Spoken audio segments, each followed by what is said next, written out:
შვედეთი ნახდაც საოცარი და დაუჯერებელი ისტორიის მქონე ქვეყანაა. წესით შვედეთი არც უნდა არსებობდეს.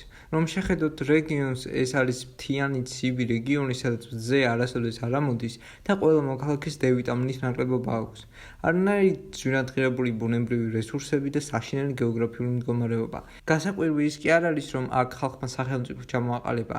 გასაკვირვი არის ის, რომ აქ ხალხს საერთოდ არსებობა შეუძლია. მაგრამ როგორც არ უნდა გაგიკვირდეთ, ამ გაყინულ ადგილას ხალხი არამხოლოდ არსებობს, არამხოლოდ სახელმწიფო ჩამოაყალიბეს, არამედ ერთ-ერთი ყველაზე მდიდარი და ევროპის საუკეთესო სახელმწიფო შექმნეს.